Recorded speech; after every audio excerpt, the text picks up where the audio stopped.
कर लिया B1 के लिए रजिस्टर? डर लग रहा है? मत डरो, मैं हेल्प करती हूँ। Before we begin, hey everybody, welcome back to Nandini in Germany. I am Nandini, I live in Berlin and I document my life in Berlin and around. आज की वीडियो जैसे कि आप लोगों ने थंबनेल पे देख ही लिया होगा is going to be about my B1 exam journey, which was quite something, I would say.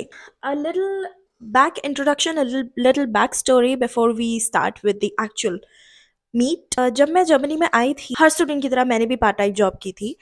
तो I was kind of thrown into this environment जहाँ पे सब लोग जर्मन बोलते थे और कोई इंग्लिश नहीं बोलता था, और मैं इंग्लिश बोलती थी, बिल्कुल जर्मन नहीं बोलती। I would say I was kind of forced to speak and learn German.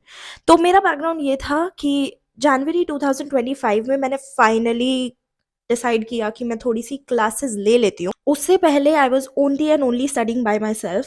यहीं पे बर्लिन में अलेक्जेंडर प्लाट्स पे एक स्कूल है जो कि आपको क्लासेस में एडमिशन देने से पहले आपका एक टेस्ट लेते हैं कि आपका क्या लेवल है। सो मेरा जो लेवल आया था वो आया था A2.2 सेल्फ स्टडी से।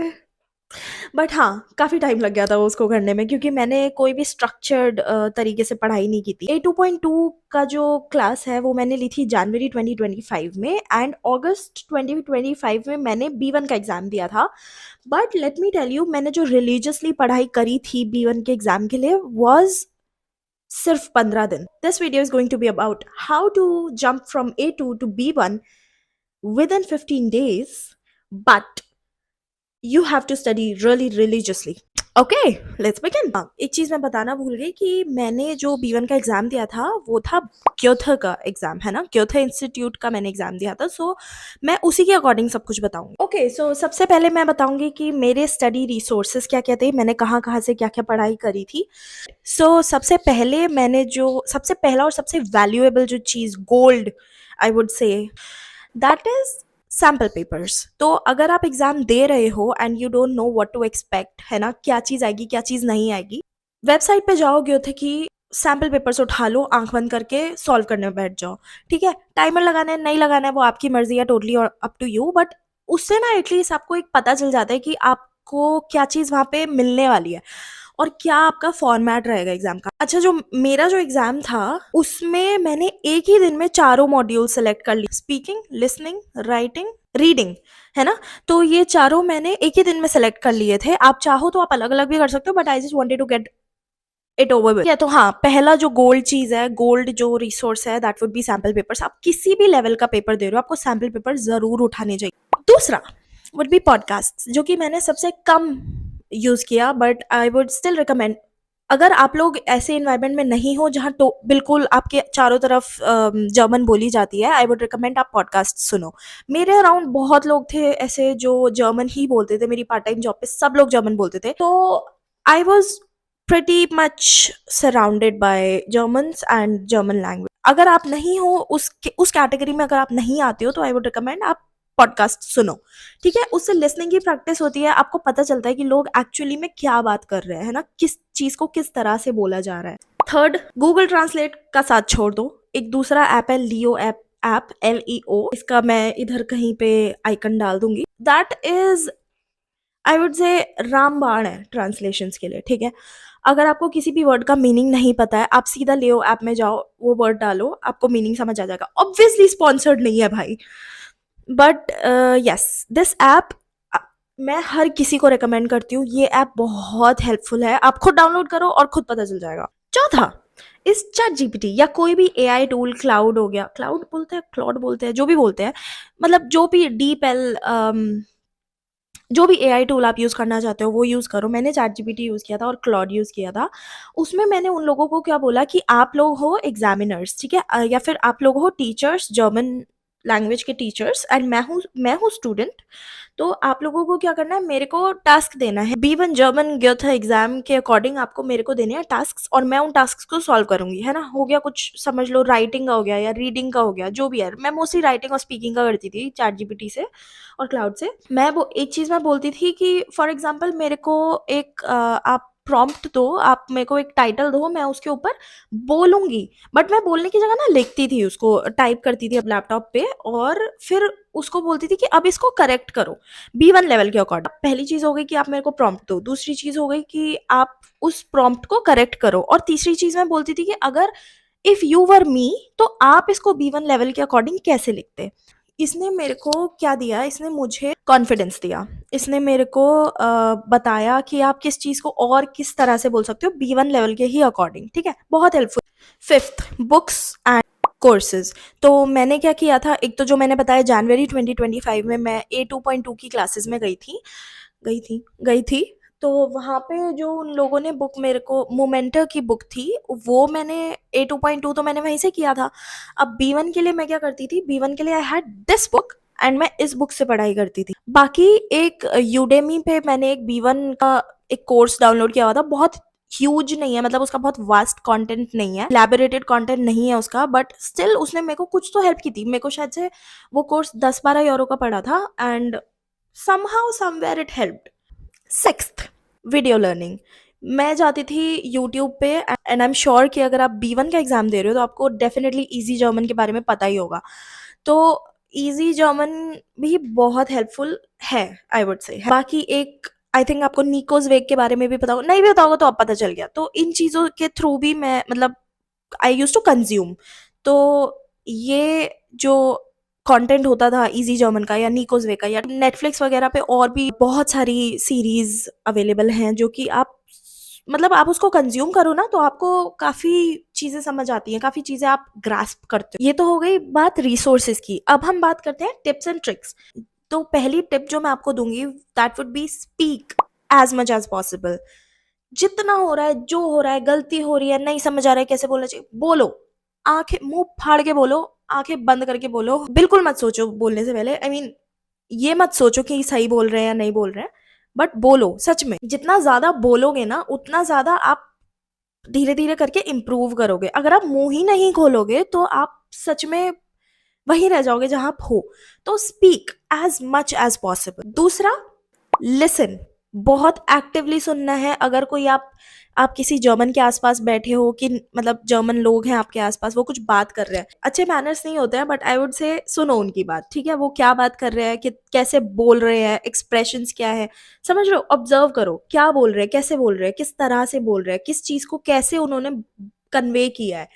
वो बहुत इंपॉर्टेंट है क्योंकि बुकिश लैंग्वेज और spoken language are two very different things. और इसी में एक सब कैटेगरी होती है कंज्यूम करना। मैं ये वाली टिप भी मैं हर किसी को बोलती हूँ, भाई consume as much as you can. अगर कैपेसिटी में नहीं भी है ना, उस जितना कैपेसिटी में है उससे भी ज्यादा कंज्यूम करो, है ना?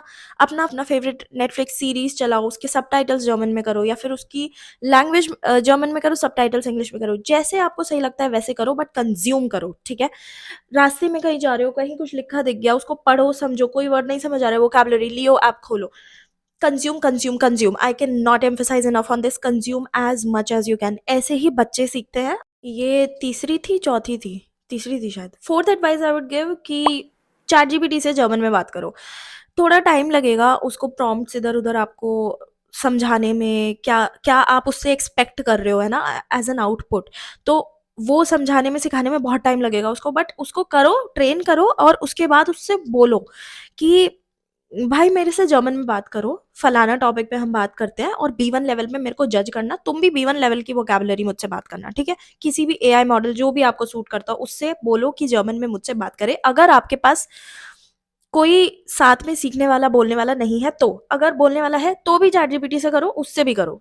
जितना, लाइक आई सेड, जितना ज्यादा बोल सको उतना ज्यादा बोलो, ठीक? पांचवी एडवाइस बहुत इंपॉर्टेंट है भाई, ट्रांसलेट बिल्कुल मत करो। बहुत चीजें होती हैं जो इंग्लिश में सेंस बनाती है, हिंदी में सेंस बनाती है, बट वही चीज अगर आप as it is word to word translate कर रहे हो ना जर्मन में, ढेला सेंस बनेगी उस चीज की, बिल्कुल सेंस नहीं बनेगी, सच बता रही हूँ। आप ऐसे समझो कि ये जो सर्कल है ये आपकी पूरी वोकैबुलरी है, पूरी आपको जितनी जर्मन आती है ये है। आप कुछ ऐसा बोलना चाह रहे हो जो इस सर्कल के बाहर है, ठीक है? आपको वो नहीं पता है कि आपको कैसे बोलना है, तो आपने क्या करा, इंग्लिश से ट्रांसलेट कर दिया। नहीं करना है। आपको क्या करना है, आप उसी चीज को घुमा के बोल दो, इस वोकैबुलरी के अंदर अंदर जो चीज है सिर्फ उससे। है ना? समझ रहे हो ना क्या कह रही हूँ? कि इस वोकैब्युलरी इस सर्कल के अंदर जो भी वोकैब आपकी है, जितनी भी आपकी जर्मन की नॉलेज है, आप उसी चीज़ को घुमा-फिरा के इन वोकैब को यूज़ करके बोल दो। आपको ज़रूरी नहीं है आपको ट्रांसलेट करना है as it is. Next advice that I would give is learn a few phrases in German जो कि आपको लगता है कि वो आपको स्पीकिंग में बहुत हेल्प करेंगे। स्पीकिंग आपका जो एग्ज़ाम है ना, उसमें बहुत हेल्प करेंगे। मतलब बहुत सारे ऐसे फ्रेजेज़ मैंने याद किए हुए थे। एक तो मैंने 1-2 फ्रेजेज़ ऐसे भी थे कि मैंने मतलब ऐसे कॉमन फ्रेजेज़ थे वो, जो कि हर टॉपिक पे सूट करते, है ना? फॉर एग्ज़ाम्पल जैसे कि Ich bin sehr leidenschaftlich über dieses Thema, जिसका मतलब होता है I am very passionate about this topic. मैंने अभी पीछे एक एडवाइस दी थी कि पुराने पेपर्स उठाओ, सैंपल पेपर्स उठाओ एंड वो सॉल्व करो। बताऊँ क्यों?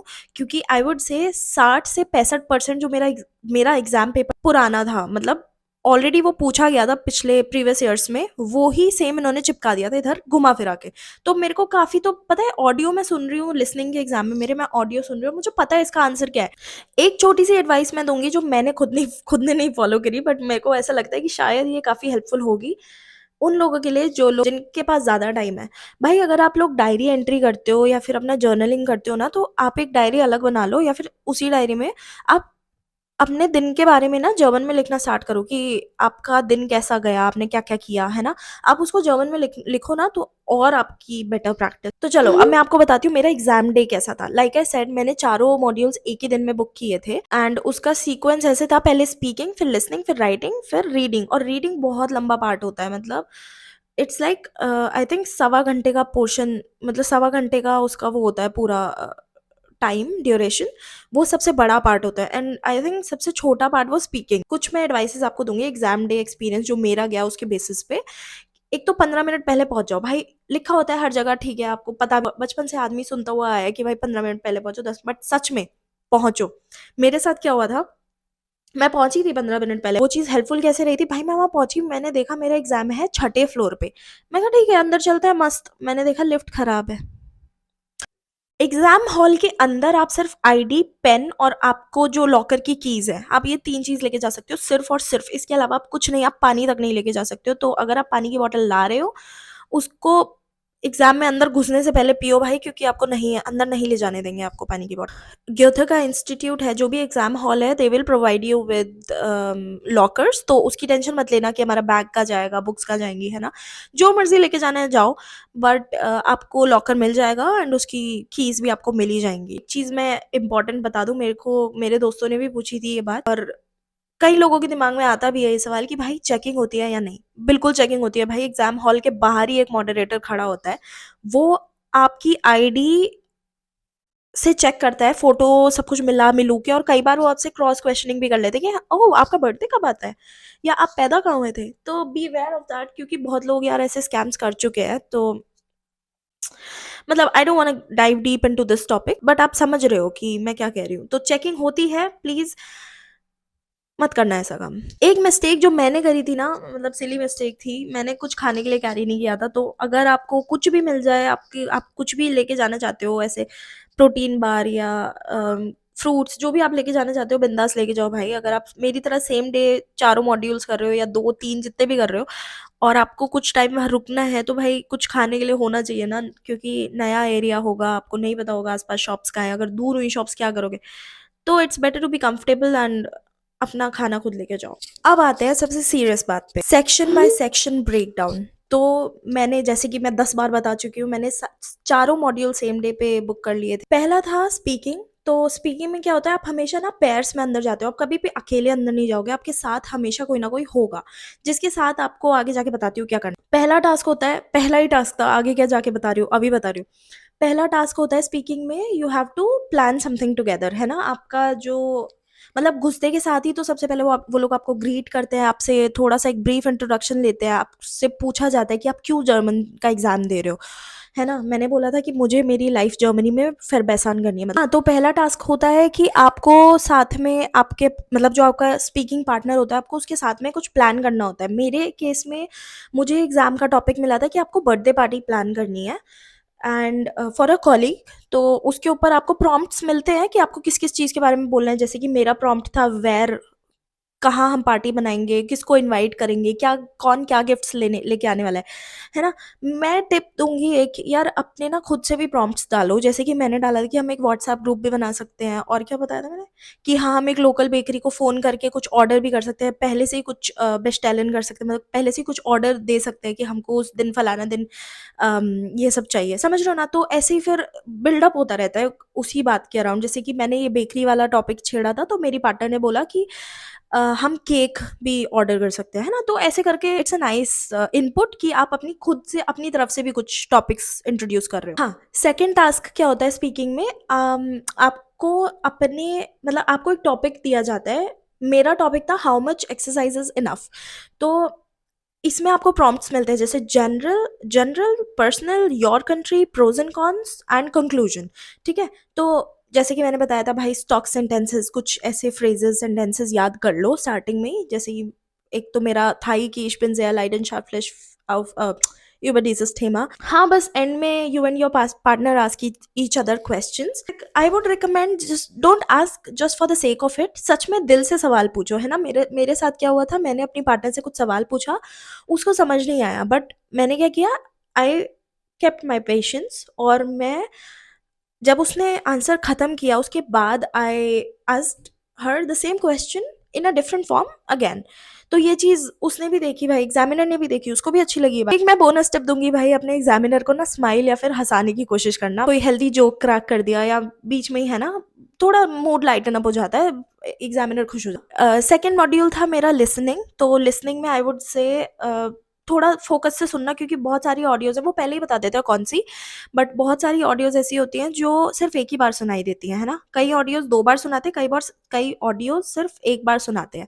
तो जो एक बार वन टाइम वाली ऑडियोज है, उसमें सच में फोकस करके सुनना, ठीक है? एक टिप मैं दूंगी, अगर आपको कुछ लगता है ना कि जो वन टाइम वाली ऑडियोज है आपको कुछ समझ नहीं आया, तुक्का मारो, बढ़िया तुक्का मारो, कोई नेगेटिव मार्किंग नहीं होती, आराम से आप मतलब अपना थोड़ा वो लगाना कॉमन सेंस कि क्या आंसर हो सकता है। तीसरा तीसरा मेरा था मॉड्यूल राइटिंग। राइटिंग में था एक इनफॉर्मल ईमेल, फॉर्मल ईमेल और opinion and opinion on a short article. वो ये था कि एक बंदी बोलती है कि should employees be working on Sundays, है ना? यही चीज जर्मन में, तो उसने अपना एक स्ट्रॉन्ग ओपिनियन रखा हुआ था कि ही नहीं करना चाहिए, है ना, कि सबको टाइम मिलना चाहिए फैमिली के साथ, फलाना ढिमकाना, जो भी उसने लिखा हुआ था।